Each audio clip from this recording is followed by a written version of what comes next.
everybody, KC0VI Tom here. Little update here on some of the projects I'm working on.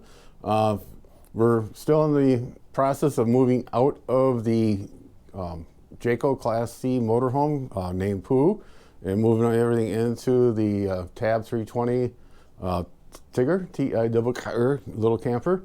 And it's quite interesting. I'm finding some stuff in there that I didn't know we had, and some stuff I'm kind of wondering whatever happened to it and how to get it up there. I always like to unload the storage bays on the outside every spring, sort through it. There was something in there I didn't use, you know, the past year. I'll get rid of it, give me more room for anything I think I may need. But inside, we never did that, and there was a lot of weird stuff I was finding in there. I'm a pack rat, and TLJ was also one. And no wonder the camper was always so doggy. I always wanted to, when we were out camping, to stop at one of those cat scales and weigh it. We had been at, you know, max gross on that thing. That's the amount of stuff I'm pulling out. So what, in the process I'm doing here, we're unloading everything out of the camper, bringing it in the kitchen, sorting it. Some stuff I'm going to throw, some stuff I'm giving away to people, some stuff I'm going to put in storage here, and some stuff I'll move into the little camper. Well, that here, that project was a disaster, and it should have been a 5-minute job, and it's turned into, well, it's going to be like four-day job now. I've never had 2 solder stations die like that. Just boom, boom. It's a bad mojo or something in the room here, I tell you. If you're a longtime viewer, if you go back to episode 1, we got this FT991A. When we both got our general license, we ordered it, and that's how we started the channel. It came from Gigaparts in a package or a bundle. It had the Addis 120 antenna and some other odds and ends, a little nifty manual and some other paperwork. A very good rig, and the antenna on top of that camper worked phenomenally. It was unbelievable. People couldn't believe what we were doing with 100 watts. The big deal was that camper had a metal roof on it. Most campers today have a plywood roof along with a rubber membrane on top, but these older ones actually have a metal roof on them. So this was a full sheet of aluminum. Unbelievable ground plane. We could be sitting out here in St. Ansgar, Iowa, the week before 4th of July when 13 colonies would start up. She would work, almost get a clean sweep the first couple of days just working from here. And there's always one of those, you know, 1 or 2 stations you never could get, you know, the amount of traffic that was going on trying to get them. And from the house here, we were able to talk, you know, in the camper, people on the West Coast, East Coast, down in Mexico. She talked to a guy down in Brazil, some town in Brazil, Pedro, I think the guy's name was, a little flirt. But yeah, it was an outstanding antenna on top of that aluminum roof. So that's what I wanted to keep, was when we start looking around for a new rig, due to the fact that the 901A is just physically too large to put in that little camper. I was out there about 2 weeks ago trying to figure places to put it, and it was not going to work. I knew right away the all-in-one computer monitor was not going to fit. I was going to transfer the tracking program, log program, into the laptop to use out there, but the 991A was not going to go out there. So I had to sit down and come up with a criteria on what the new radio, new to me, was going to have. The VHF, UHF channels in the 901A, the only time we ever used them when we first unboxed it, loaded the memories up on them with the local repeaters, tested it out. And that's it. We never used it. So definitely don't need that in the HF rig. I would like to be able to use the Addis 120 because I found a video on the tab. When that is made, it's got a aluminum frame. Then on top, after they put in the foam boards in between the rails on the horizontal sections of the roof, they put a layer of aluminum, as there's a big aluminum sheet there. Then they put the Asdale siding onto that. On the inside, there's a layer of veneer. Then the wallpaper or the inside coatings on that. So it's got a very good ground plane in that, and just a matter of figuring out how to mount the antenna there. So I wanted to still use the Addis, and that would kind of keep me onto the Yaesu line, but there are some control modules out there to run the Addis on any radio out there. They're kind of a homemade deal. It's a little box with a power supply. You can run the antenna up or down to increase or decrease the length of it. I came real close of buying ICOM 705, but 10 watts to me is for camping. There's times I like to have more than 10 watts. Okay, yeah, I could have got another amp, put an amp on it and have that little controller. It's just more and more items I would have to purchase and more things would go wrong. So I started doing some searching around there, and You know, again, you don't need VHF, UHF because I got a Kenwood D700 that I use in the camper. When we're at camping, I set that up for crossband repeat to the local repeater. We have one of these Unidynes BT885 for CB channels listening to and public service. You know, so we don't need a radio that's going to do more, you know, what another radio is doing. So, and the space out there, we'll go out there here shortly. It's very tight in there. The criteria was, you know, small radio, more than 10 watts, be able to use the ATIS. Started doing some searching online, different manufacturer sites, see what they had. Did some eHAM and all the other review places, see what the people are saying. And the one rig that kept floating to the surface was the FT891. And started looking at some used ones, comparing the prices of new ones. There's only like $100 difference between the two, which meant that, you know, it's a popular radio. It's not a brand new radio. It's 7 years old possibly or more, 8 years old. But one thing, you know, I don't like to buy the first year of anything out because I don't want to be the beta tester. I usually wait a year or two, let all the bugs get worked out, then I'll purchase it. So ended up getting a radio from Gigaparts.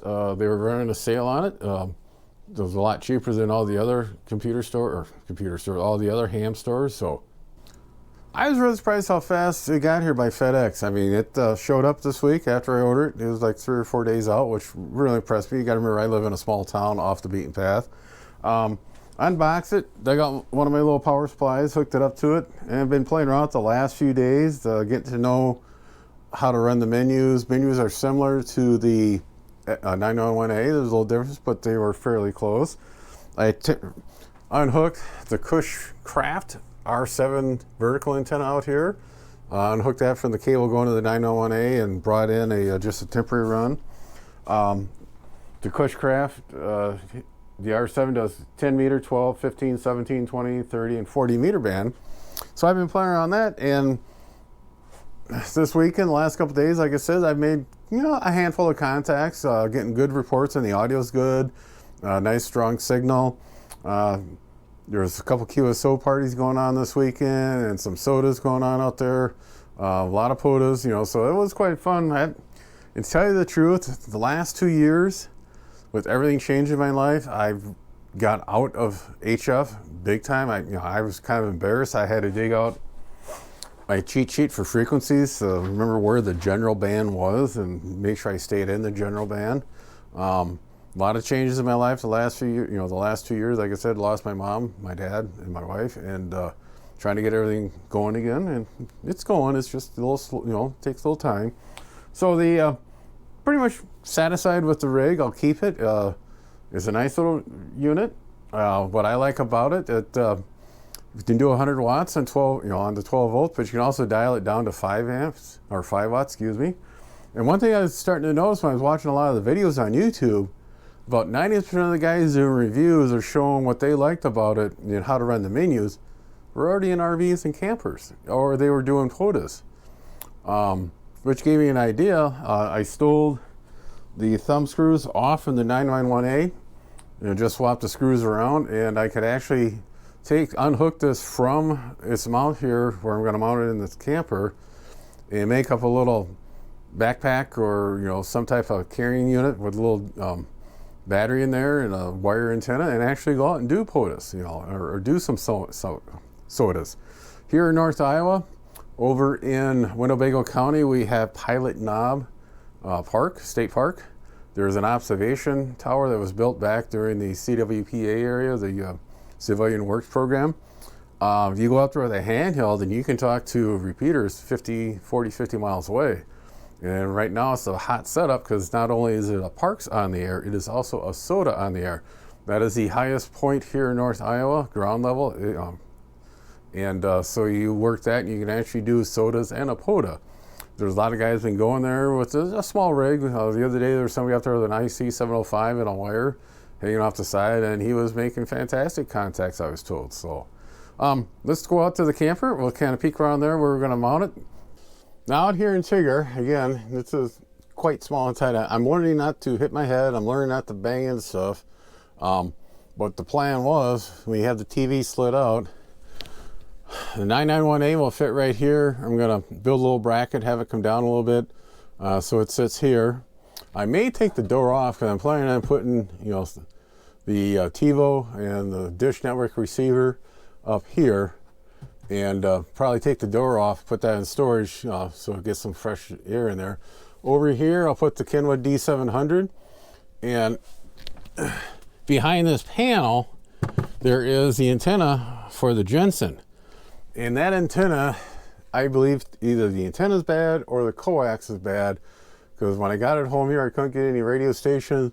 I started playing around. If you would move the coax in a certain way, you get, boy, it was pulling stations like crazy. Then you push it a little bit and it would not pull any stations in. So planning on, I was going to replace that antenna. I started thinking where that is about here, they've already got a partial hole drilled through the sidewall.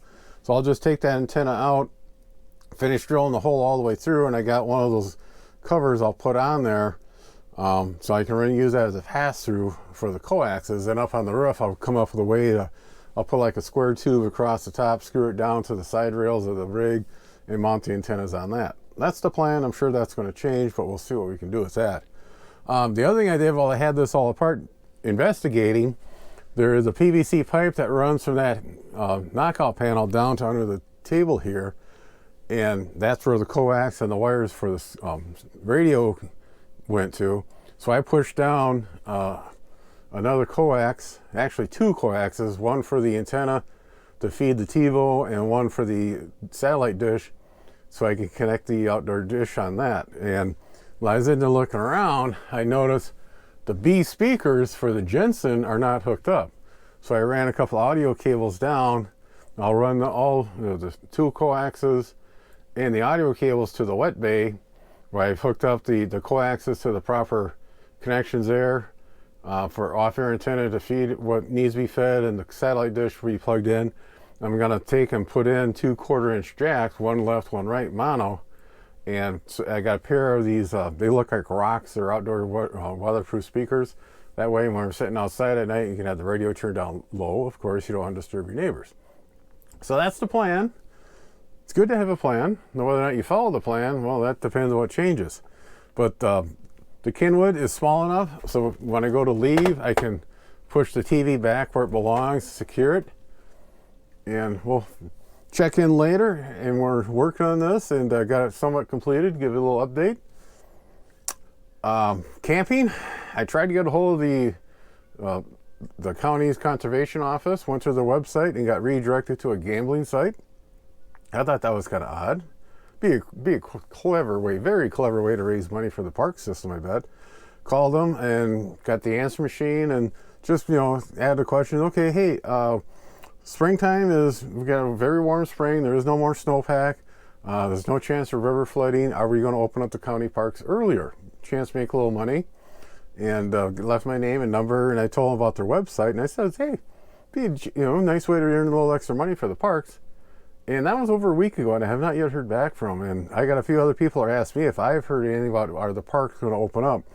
We have one weekend already planned coming up in May, but I'd like to get out there, you know, here in the end of March or into April, get some practice camping in. You know, I can, you know, there's 1, 2, 4 campgrounds within 10 miles here of St. Ansgar. I'd love to go up there and just, you know, for a night, afternoon and evening, come back in the morning, just get, you know, back into camping, back into HF work.